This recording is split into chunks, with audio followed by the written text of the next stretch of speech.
Aujourd'hui, 3 exemples de comment cette intelligence artificielle va changer ta vie. Si tu es étudiant, ingénieur ou chercheur. De quoi on parle? On parle d'une intelligence artificielle qui s'appelle Perplexity et que je ne connaissais pas il y a 2 semaines. C'est grâce à vous que j'en ai entendu parler.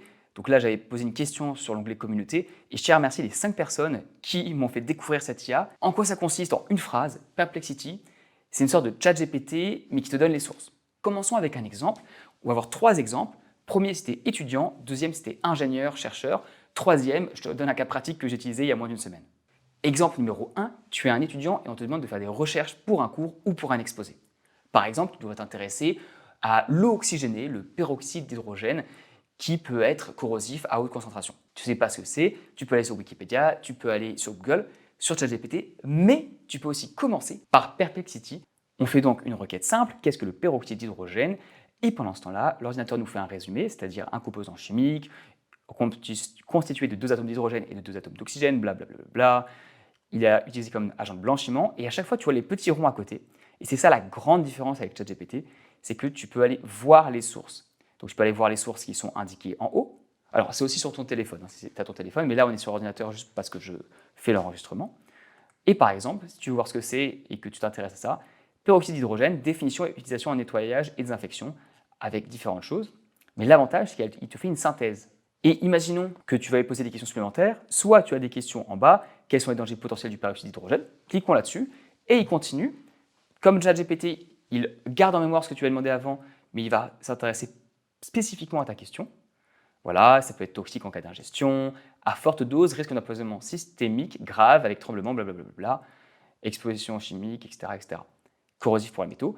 Et là, imaginons par exemple que je m'intéresse à la corrosion sur les métaux. Soit je peux cliquer sur 5 et je peux avoir une fiche de données du peroxyde d'hydrogène, où là on peut voir que c'est des documents techniques, mais je n'ai pas eu à les chercher, il l'a cherché pour moi. Soit je peux lui demander directement. On pose donc la question, explique la corrosion du peroxyde d'hydrogène avec les métaux. Alors, de manière tout à fait transparente, j'ai juste demandé la corrosion avec les métaux, il m'a sorti un truc global, mais en oubliant le peroxyde d'hydrogène. C'est pas grave, ça arrive. Mais on reprend. Je lui demande ça, et oui, il fait référence à l'article de Wikipédia, que tu aurais pu aller chercher aussi, qui est un peu technique, mais ici, il te met les bonnes formules.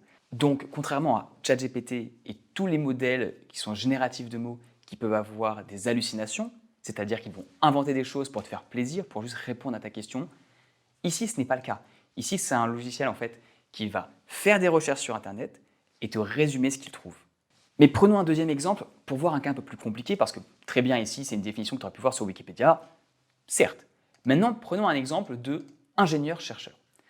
Tu es dans l'intelligence artificielle et tu voudrais t'intéresser au modèle YOLO de machine learning.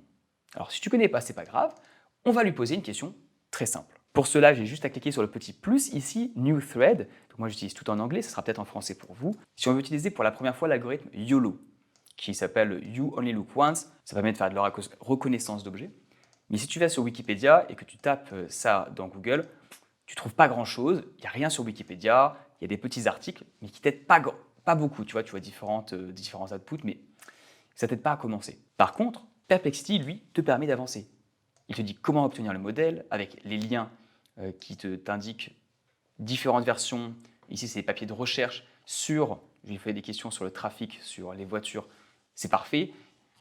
Différents modèles avec pas mal de formules. Ici, tu vois, il t'explique le fonctionnement de comment ça peut marcher, blablabla, différents des modes de prédiction, tout ça, tout ça. Bref, tu as plein d'exemples qui sont proposés dans ces liens et tu as les avantages d'une intelligence artificielle qui va te guider étape par étape. Et gardons la vidéo courte, je passe au troisième exemple. Il y a une semaine, j'ai fait une conférence aux Ponts et Chaussées. Donc c'est l'image qui est à l'écran.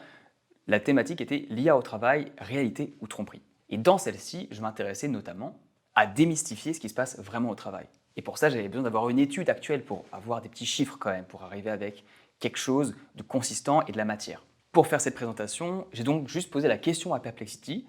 C'était d'ailleurs la première fois que je l'utilisais à ce moment-là. Quel est le pourcentage d'entreprises utilisant l'intelligence artificielle en France? Ici, il nous répond des chiffres intéressants. Pareil, toujours retourner à la source, surtout lorsqu'on veut être crédible et être solide. Une étude menée par Pôle emploi, donc France Travail maintenant, très bien. Numéro 1, je clique dessus, c'est le lien qui s'ouvre ici, mais j'ai déjà ouvert avant, et paf, une enquête en mai 2023, blablabla, avec 35%.